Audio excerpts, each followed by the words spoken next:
ये जो सारा इर्तिका है हमारे मुल्क में, पार्लियामेंट का जो इर्तिका है, 90 की दहाई में बदकिस्मती के साथ पहले मार्शल जो थे वो शब खून मारते थे पार्लियामेंट के ऊपर, पार्लियामानी जमहूरियत के ऊपर। उसके बाद 58(2)B वो भी मार्शल ने जो है बजरिया असेंबली जो है एक हथियार आपस में अपने हाथ में ले लिया, जिसकी शिकार जो है बार बार जो है।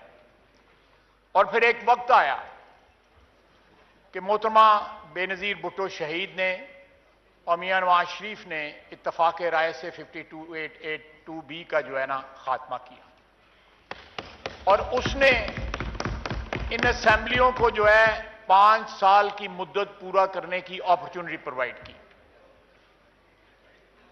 फिर एक ही जो है वो रह गई हथियार जो है वो मार्शल का हथियार था, जो अल्हम्दुलिल्लाह पिछले 24-25 साल में 99 के बाद जो है इस्तेमाल नहीं हुआ।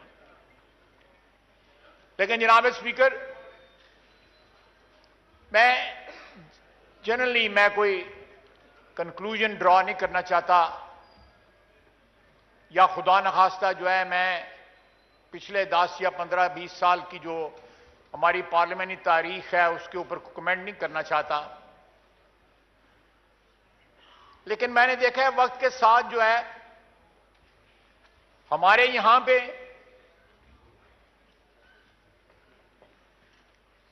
पार्लियामेंट्री जो नॉर्म्स हैं वो आहिस्ता आहिस्ता जो है ना उनका एहतराम जो है वो डिल्यूट होना शुरू हो गया।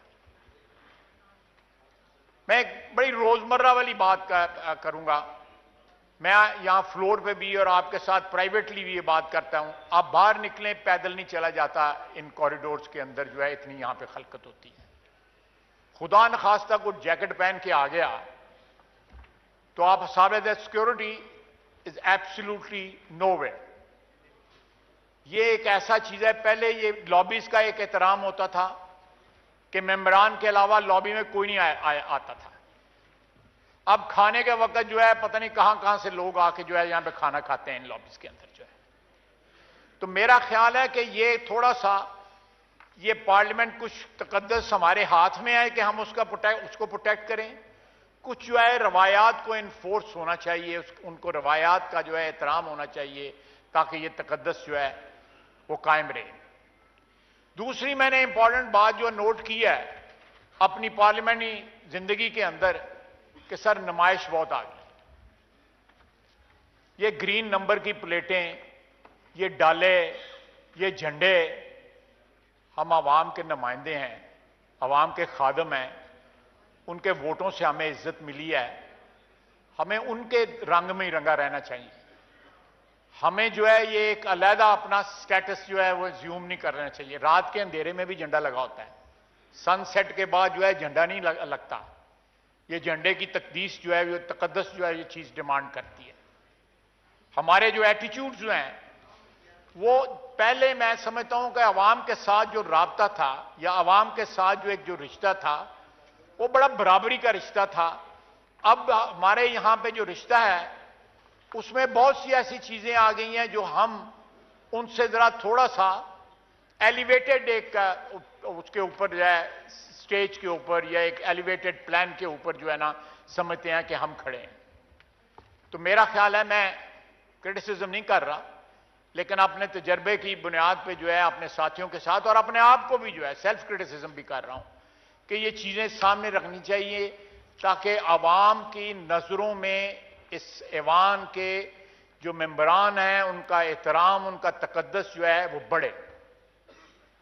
ये ना हो कि जिस तरह सोशल मीडिया के ऊपर, दूसरे मीडिया के ऊपर, अदरवाइज टॉक शोज के अंदर हमारे जो है वो बखिए उधेड़े जाते हैं, कहीं जायज और कहीं नाजायज जो है।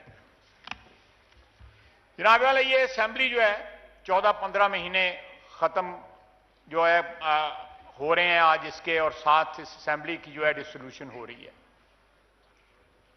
ये बड़े टर्मोइल वाले 15 महीने रहे हैं। नवंबर तक तो ये पता नहीं था कि आज जा रही है, कल जा रही है, कल सुबह होनी है, नहीं होनी, क्या होना है। नवंबर के बाद जो है एक स्टेबिलिटी जो है वो आई। और उस वक्त से लेके अब तक मासवाए जो 9 मई का एक वाकया हुआ जिसने हमारी तारीख को जो है वो दागदार किया और हमारे सामने एक ऐसे शख्स का चेहरा बिल्कुल जो है साफ साफ सामने आया कि वो अपने इक्तदार के लिए कुछ भी कर सकता है। वो पाकिस्तान के जो अदारे हैं, उनके जो एस्टैब्लिशमेंट की जो इंस्टॉलेशंस जो हैं, जो यादगारें हैं, जिनका एक तकद्दस है, हमारे एयर बेसिस जो हैं उनके ऊपर भी हमला कर सकता है सिर्फ और सिर्फ अपने इक्तदार के लिए। जनाबे वाला, यहां पे बहुत से लोग बैठे हुए हैं मेरे साथी, नहायत काबिल एहतराम साथी, जिन्होंने कैदोबंद की सोबतें जो है वो बर्दाश्त की। ख्वातीन यहां पे इस हाउस में पहले भी आई हैं, अब भी जो है आती हैं, मेंबर्स बनती हैं, उनके ऊपर भी जो है मुकदमात बनते रहे, बल्कि कैद भी होती रही। बीबी शहीद ने कैद की सोबतें बर्दाश्त की, मरियम नवाज ने कैद की सोबतें बर्दाश्त की, हमारी बहन ने फरियाल साहबा ने भी कैद की सोबतें बर्दाश्त की। तो ये एक लंबी दास्तान है। दो पार्टियां जो थीं, जो पहले मुतहारब थीं, बाद में उनमें एक अंडरस्टैंडिंग डेवलप हुई जिसकी वजह से स्टेबिलिटी आई, सियासी इस्तेकाम आया। लेकिन कल एक शख्स कह रहा था कि अपने वकीलों को मुझे जेल से निकालो। अभी 2 दिन या 2 या 3 दिन हुए हैं और एक ऐसे केस में वो पकड़ा गया है जो मैं समझता हूं कि साहिब इक्तदार लोगों के लिए शर्म का मुकाम है कि आप तोहफे मिलते हैं तो आप उनको बेच देते हैं। अल्लाह ताला माफ फरमाए। तोहफे जो होते हैं वो चेरिश करने के लिए होते हैं, वो होल्ड करने के लिए होते हैं, निशानी के तौर पे फख्र के साथ होल्ड करने के लिए होते हैं, ताकि आपकी आने वाली नस्लें भी जो है उन यादगारी चीज़ों को जो है चेरिश कर सकें, उनका एहतराम कर सकें और अपने बुजुर्गों को याद करें। लेकिन उसने सौदागरी की, पहले बेचे, फिर पैसे लिए, पैसे कुछ जमा कराए, कुछ जो है प्रॉफिट के तौर पे अपनी जेब में डाल ली और हजारों लाखों उसके चाहने वाले हैं जो समझते हैं कि ये कोई जुर्म ही नहीं है।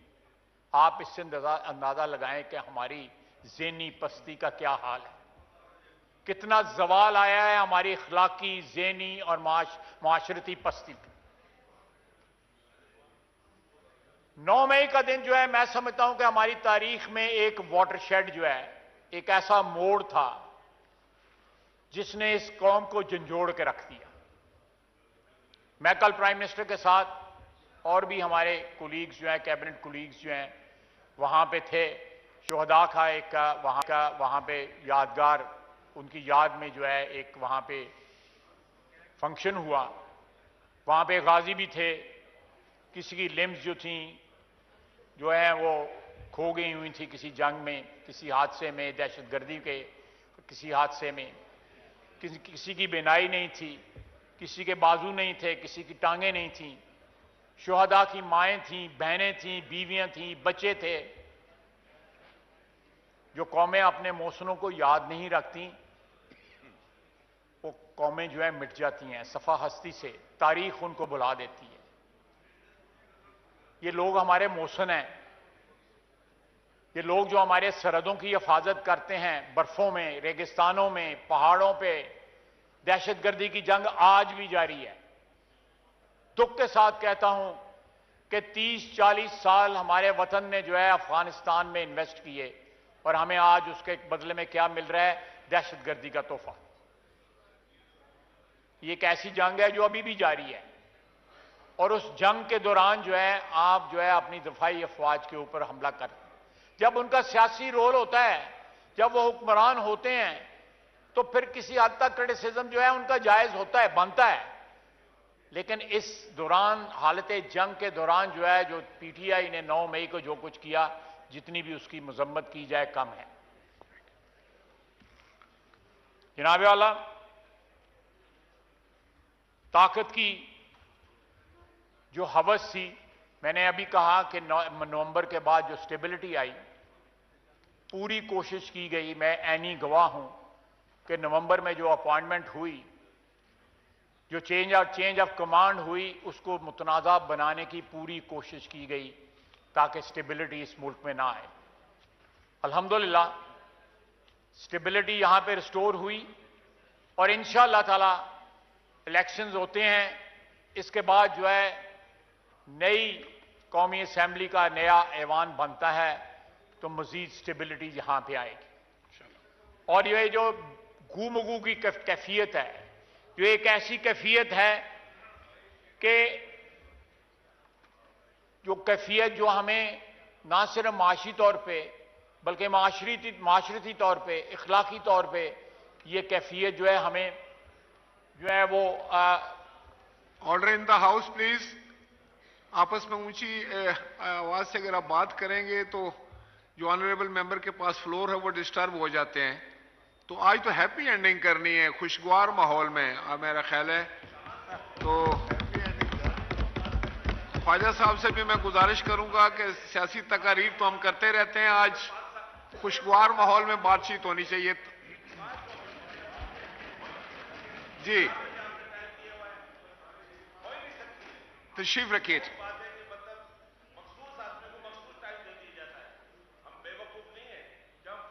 आप तशरीफ रखिए सलाउद्दीन साहब, आप तशरीफ रखिए। अभी तो मैंने कहा है कि आज तो अच्छा मूड रखें, खुश रहें, मुस्कुराएं। आज आप 5 साल गुजार के घर जा रहे हैं वापस, फिक्र की जरूरत नहीं है।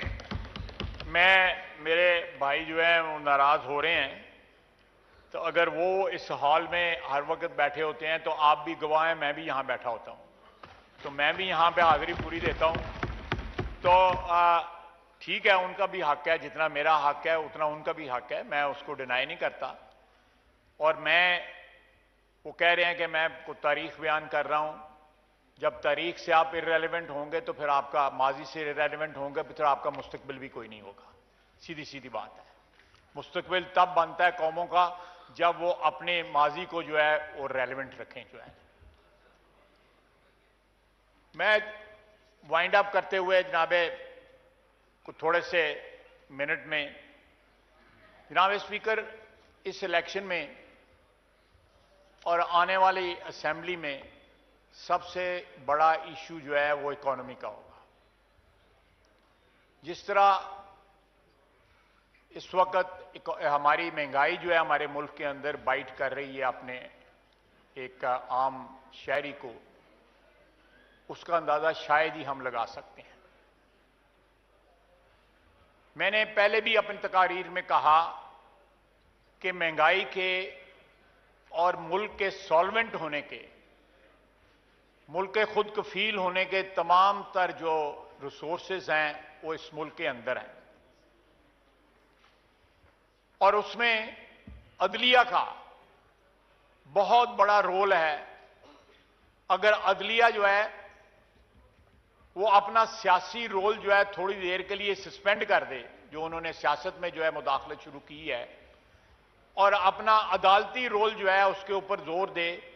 जनाब स्पीकर, 2,670 अरब रुपए के एफबीआर के केसेस हैं अदलिया के पास पेंडिंग। 2,670 अरब रुपए के। अगर इनमें से 50% भी जो अगर रिकवर हो जाएं तो आपके पास जो है तकरीबन 6-7 अरब डॉलर जो है वो आ जाते हैं, लेकिन किसी की तवज्जो नहीं है उस तरफ। इसी अदलिया के सामने एक स्पेक्ट्रम का, मुझे नहीं पता स्पेक्ट्रम क्या होता है, लेकिन ये हमारी जो मोबाइल टेलीफोन है इनका स्टे दिया हुआ है, दहाइयों पुराना स्टे है, 15 साल पुराना स्टे है। $700 मिलियन का अगर स्टे वेकेट हो जाए तो वो बिक सकता है। $700 मिलियन का स्टे दिया हुआ है, क्योंकि स्टे जिसने लिया हुआ है बहुत बड़ा आदमी है। उसका नाम नहीं लोग लेते, उसको रियल एस्टेट टाइकून सिर्फ कहते हैं। एक और कंपनी है, उसने 21 अरब रुपया देना है, उन्होंने 16 साल का स्टे लिया हुआ है। एक और कंपनी है, उन्होंने 70 अरब रुपए के ऊपर स्टे लिया हुआ है। सर ये आप जो मैं आपको कह रहा हूं कि ये 1.5-2 बिलियन डॉलर तो ये बन जाता है 3 केसेस में 4 केसेस में जिस पे अदलिया ने स्टे दिया।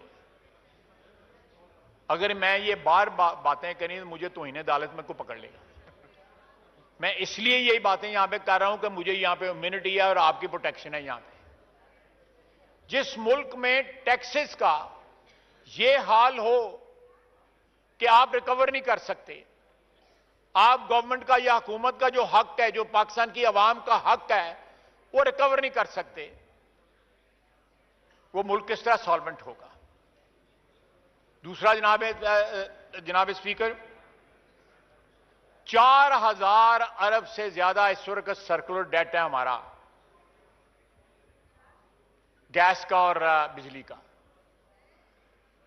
आप उसमें कमी कर रहे हैं। करप्शन जो है, जिस तरह हमारी करप्शन आहिस्ता आहिस्ता हमारे मुल्क के जो माशी ढांचे को खा रही है, बिजली चोरी, टैक्स चोरी, गैस चोरी, आप अंदाजा नहीं लगा सकते कि शहरों के दरमियान बड़ी बड़ी मार्केटों के अंदर 82% जो है वो बिजली चोरी होती है। 80%। आप वजीर रहे हुए हैं इस महकमे के। सर ये मुल्क किस तरह सॉल्वेंट होगा? नहीं सॉल्वेंट हो सकता जब तक यहां पे जो करप्शन, और ये हमारी जो करप्शन जो है, पावरफुल तबके की करप्शन जो है, वो एक्चुअली पॉवर्टी को फीड कर रही है, वो गुर्बत बढ़ा रही है, वो महंगाई बढ़ा रही है। हमारे पास रिसोर्सेज फ्रॉम विदिन हैं, हमें किसी IMF की जरूरत नहीं है, किसी वर्ल्ड बैंक की जरूरत नहीं है 1-1, 1.5, 2-2 बिलियन डॉलर के लिए। और जब हमारे मुकदमात जो है यहां पे कई सालों से, कई दहाइयों से अदालतों में जो है, मैं ये मसला सिर्फ इसलिए उसका जिक्र कर रहा हूं कि कम से कम हो सकता है कोई जज साहिबान जो है वो सुन लें और उनको थोड़ा बहुत जो है कोई आ जाए ख्याल कि पाकिस्तान जो है उसको माशी तौर पर उसका इस्तेहकाम जो है वो भी जरूरी चीज है। वो एक जज था, उसने डैम फंड इकट्ठा किया था, वो 10-12 अरब रुपया पता नहीं किधर है उनके पास। उसकी आज नेट प्रेजेंट वैल्यू क्या रह गई होगी पिछले 5-6 साल के अंदर या 7 साल के अंदर क्या रह गई होगी? उसकी कोई इन्वेस्टमेंट नहीं है, ना उस पर कोई रिटर्न है।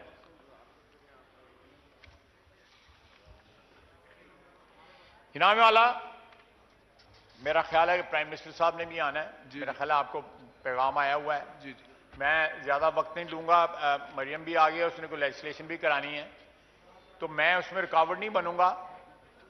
लेकिन मैं इन अल्फाज के साथ कि पिछले 15 महीनों के अंदर इस असेंबली ने जो जंग लड़ी है वो हमारी तारीख का एक बहुत रोशन बाब है।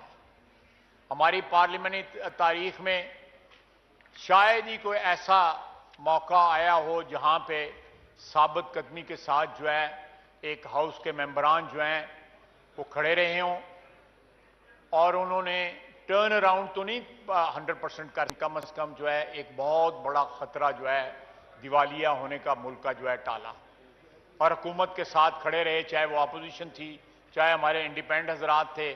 सब ने मिलके ये इस पार्लियामेंट के अरकान ने कोशिश की कि ऐसी सूरत हाल पैदा ना हो जिसमें किसी के हाथ कुछ ना रहे। और मैं इन्हीं अल्फाज के साथ अपने दोस्तों से, अपने भाइयों से, अपनी बहनों से तवक्को रखता हूं कि अगले इलेक्शन में जो है सब लोग वापस आएं और बेहतर परफॉर्म कर सकें। जो कंपल्शन या रुकावटें और जो खंडरात जो है पुरानी हुकूमत जहां पे छोड़ गई थी, हम अभी उन्हीं को संभाल रहे हैं। उस पर कोई अमारत तामीर नहीं हो सकी। वो अमारत तामीर वही तभी होगी जब एक स्टेबल हुकूमत इन इलेक्शन के रिजल्ट में बने और वो स्टेबिलिटी के साथ, कॉन्फिडेंस के साथ, इस्तेकाम के साथ जो है पाकिस्तान की आवाम की मुश्किलात दूर करें, अपना एजेंडा पूरा करें, जिसके सरे फहरिस्त जो है महंगाई है और माशी बदहाली से जो है जान छुड़ाना है।